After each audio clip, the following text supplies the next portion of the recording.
जरूरी है। यह है MNS न्यूज नेटवर्क और आप देख रहे हैं MNS न्यूज टीवी। मैं हूं आपके साथ सोनल। तो आइए देखते हैं आज कुछ खास खबर। प्रकाश अंबेडकर ने औरंगजेब की कब्र पर चढ़ाए फूल। बीजेपी के वार पर आदित्य ठाकरे ने भी किया पलटवार। वंचित बहुजन आघाड़ी के प्रमुख प्रकाश अंबेडकर ने औरंगजेब की कब्र पर जाकर फूल चढ़ाए, जिसने एक राजनीतिक विवाद पैदा कर दिया है।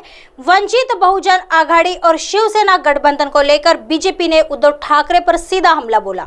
बीजेपी ने उद्धव ठाकरे से यह भी पूछा कि प्रकाश अंबेडकर की इस कार्रवाई में ठाकरे गुट की क्या भूमिका है। इन तमाम विवादों की पृष्ठभूमि में आदित्य ठाकरे से इस बारे में पूछा गया।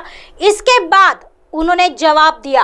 प्रकाश अंबेडकर को लेकर क्या बोले आदित्य ठाकरे। प्रकाश अंबेडकर के औरंगजेब की कब्र पर जाने और फूल चढ़ाने के कृत्य के बारे में पूछे जाने पर आदित्य ठाकरे ने कहा, मुझे अभी मीडिया से यह जानकारी मिली है, मुझे इसके बारे में बताएं और फिर मैं इस पर बोलूंगा। आदित्य ठाकरे ने एकनाथ शिंदे पर साधा निशाना। आदित्य ठाकरे ने सुझाव दिया कि शिंदे समूह को वर्षगांठ मनाने के बजाय विश्व गद्दार दिवस मनाना चाहिए। दुनिया के 33 देशों में शिंदे गुट की गद्दारी दर्ज है, इसलिए उन्हें विश्व गद्दार दिवस मनाकर लोगों को दिखाना चाहिए कि उन्होंने कितनी बेशर्मी से विश्वासघात किया है। विश्वासघात का बड़ा आरोप। दोनों समूहों द्वारा वर्षगांठ के लिए चल रही तैयारियों के बारे में पूछे जाने पर आदित्य ठाकरे ने कहा, हम वर्षगांठ मनाने जा रहे हैं, वही दूसरी ओर जिन्हें निष्कासित कर दिया गया है, जिसे हर जगह से अस्वीकृत किया जाता है, वह हमारी वर्षगांठ कैसे मना सकता है। उन्हें विश्व गद्दार दिवस मनाना चाहिए क्योंकि दुनिया के 33 देशों ने अपनी गद्दारी दर्ज की है। उन्हें उसी दिन मनाना चाहिए। वे लोगों को दिखा दे कि उन्होंने कितनी निर्लज्जता से विश्वासघात किया है। रविवार को वर्ली में ठाकरे गुट का राज्यव्यापी कैंप है। इस कैंप की तैयारियां अंतिम चरण में पहुंच गई है। इस कैंप में प्रदेश भर से कई शिव सैनिक और पदाधिकारी शामिल। इसी पृष्ठभूमि में आदित्य ठाकरे काम का निरीक्षण करने वर्ली आए थे। इस मौके पर उन्होंने टीवी। आइए बढ़ते हैं अगली खबर की तरफ। उद्धव ठाकरे के सहयोगी ने औरंगजेब की मजार पर झुकाया सिर। महाराष्ट्र में गरमाई राजनीति। वंचित बहुजन आघाड़ी के अध्यक्ष प्रकाश अंबेडकर शनिवार को खुलदाबाद में औरंगजेब की कब्र पर पहुंचे। मौजूदा समय में महाराष्ट्र में औरंगाबाद जिले का नाम बदलने पर राजनीति काफी गरमाई हुई है।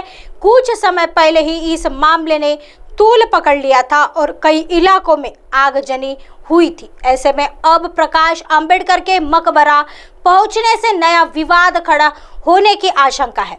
औरंगजेब को लेकर महाराष्ट्र में काफी समय से बवाल चल रहा है। औरंगजेब के पोस्टर और स्टेटस लगाने पर भी हिंसा हुई थी। इसी बीच एकनाथ शिंदे के नेतृत्व वाली शिवसेना ने मांग की थी कि औरंगजेब के मकबरे को यहां से हटाकर हैदराबाद ले जाना चाहिए। वहीं उद्धव ठाकरे की शिवसेना ने प्रकाश अंबेडकर के साथ राजनीतिक समझौता करने में दिलचस्पी दिखाई थी। आइए बढ़ते हैं अगली खबर की तरफ।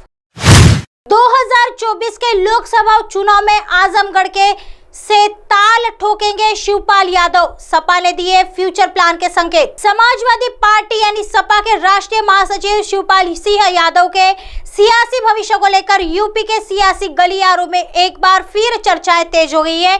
दरअसल शिवपाल ने ऐसे संकेत दिए हैं कि 2024 के लोकसभा चुनाव में वह आजमगढ़ से मैदान में उतर सकते हैं। इस बीच वह भाजपा पर भी हमलावर नजर आए हैं। शनिवार को उन्होंने बिजली कटौती को लेकर सरकार पर निशाना साधा था। आज रविवार को उन्होंने किसानों के मुद्दे पर सरकार को पूरी तरह नाकाम करार दिया है। शिवपाल यादव ने ट्वीट करते हुए लिखा कि किसानों के मुद्दे पर यह तथाकथित ट्रिपल इंजन की सरकार फेल है। नहरों में पानी नहीं है, ट्यूबवेल चलाने के लिए बिजली नहीं है और बाकी बची कसर नीलगाय व सांड पूरी कर रहे हैं। ट्रिपल इंजन मतलब विफल सरकार। इससे पहले शुक्रवार को शिवपाल आजमगढ़ गए थे। वहां उन्होंने भाजपा की केंद्र सरकार की 9 वर्ष की उपलब्धियों पर तंज कसते हुए कहा कि सरकार बिजली, पानी, बढ़ती महंगाई और रोजगार में नाकाम है। इस बार चुनाव में सपा 80 सीटों पर उम्मीदवार उतारेगी। आजमगढ़ लोकसभा से भी प्रत्याशी का जल्दी ऐलान होगा। क्या शिवपाल खुद आजमगढ़ से मैदान में उतरेंगे? इस सवाल पर उन्होंने कहा कि जो पार्टी कहेगी उसका पालन करेंगे, पार्टी बहुत जल्द प्रत्याशी फाइनल कर देगी। शिवपाल यादव ने शुक्रवार को रानी की सराय इलाके के अंतर्गत आने वाले चढ़ई गांव पहुंचकर कुछ दिनों पहले छत्तीसगढ़ के दंतेवाड़ा में तैनात सीआरपीएफ जवान परविंद यादव के निधन पर शोक प्रकट किया।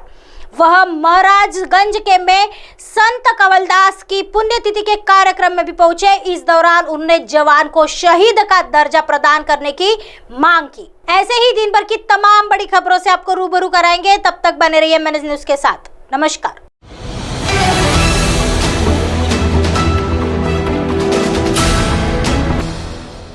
ये है MNS न्यूज नेटवर्क और आप देख रहे हैं MNS न्यूज।